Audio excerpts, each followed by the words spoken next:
Harper has just been on another level here. He is the Philadelphia Phillies. Harper rings one and gone! Bryce Harper, the best in the world, does what he does in a big stage. He runs through that side, and he's safe.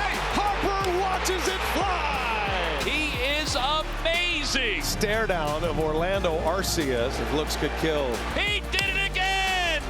Harper with a rainmaker! Let's turn it into the Bryce Harper game. Playing in front of this fan base, there's nothing like it.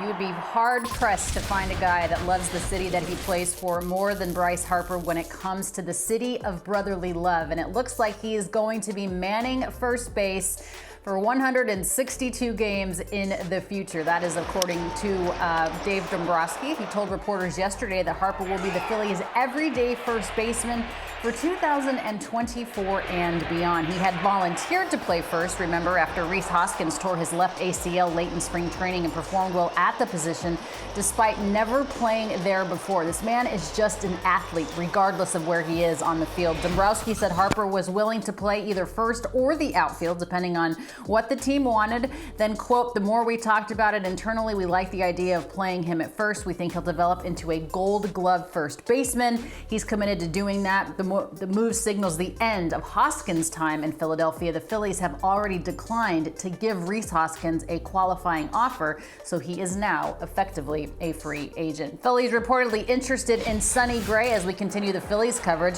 Jon Morosi saying that the Phillies are among the teams who are interested in Sonny Gray. They would be, quote, a top suitor for him if they do not retain free agent Aaron Nola. Gray was college teammates with Phillies pitching coach Caleb Cotham at Vanderbilt and also worked together for a couple of years as he was the assistant pitching coach for the Reds. Gray just turned 34 on Tuesday. He's a finalist for the American League Cy Young Award. He had a 2.79 ERA in 2023, which was more than a run and a half better than the 30-year-old Nola's 4.46 this past season. Eduardo Rodriguez reportedly tells teams he has no, quote, geographic restrictions, unless it's Los Angeles during the All-Star break, or the trade deadline.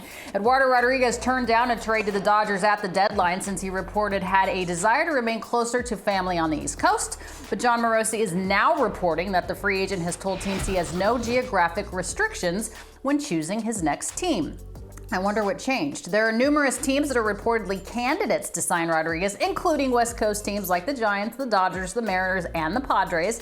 Rodriguez has opted out of the final 3 years and $49 million of a 5-year deal he signed with the Tigers after the 2021 trade. Rodriguez finished 13-9 this season with a 3.30 ERA. Craig Breslow, already at the helm of the Red Sox, says he's been getting calls on whether Alex Verdugo is available.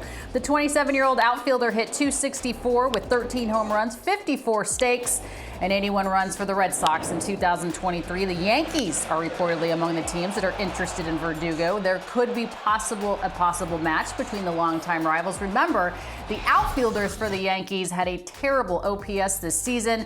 The Red Sox reportedly tried to trade for Gleyber Torres during the season and still have interest in the Yankees' second baseman. Anthony Volpe, speaking of the New York Yankees, joining us as we get ready here from the Gold Glove event. Before Anthony Volpe joins us, though, Chris, I want to bring you back in. Your thoughts on what Craig Breslow said about potentially trading Alex Verdugo, and would it shock you if it was to their rival, the New York Yankees? No, it wouldn't shock me, and Torres would make a little sense. They could use a second baseman to work with the obviously Story. That would also make you think that the Yankees don't want to go crazy paying Bellinger, a lengthy long-term contract. A left-handed bat at Yankee Stadium is something the Yankees have needed for a long time. He only hit 13 home runs in Fenway. You figure maybe in New York he hits a few more. Verdugo, he can be a little tricky to work with as far as his demeanor is concerned, but I like the way he plays the game. He's scrappy. He's not afraid of the big spot. He's a pretty good outfielder. We shall see if that works. Torres, of course, may have worn out his welcome with the Yankees. He's a weird player, Torres. He's at times, he's a little nonchalant is the best way to put it. You know, hustling out ground balls and a little shaky defensively on a routine play. I can see that trade happening. It's not the worst thing in the world. I also like Montgomery to the Red Sox, which you brought up yesterday in your Rizzo report. I think that would make some sense. And I would also make you think that the Red Sox are off Ohtani. You know, everybody thought that maybe they'd run after Ohtani. Well, if they're going to pay Montgomery $130 million, they're not going to also then bring Ohtani in for $500 million. So that is something that I thought was interesting, too. So Bellinger, everybody thinks was a perfect match for the Yankees, if this is accurate. And there's a little, truth to this rumor. Verdugo to the Yanks. Maybe for a Torres type that would take the Yankees off Bellinger. Maybe the Yankees are a little afraid of the Bellinger price tag. So we'll keep an eye on that as we move it along. Well, but that was a good update you get. And Rodriguez, you're right. I want to go ahead.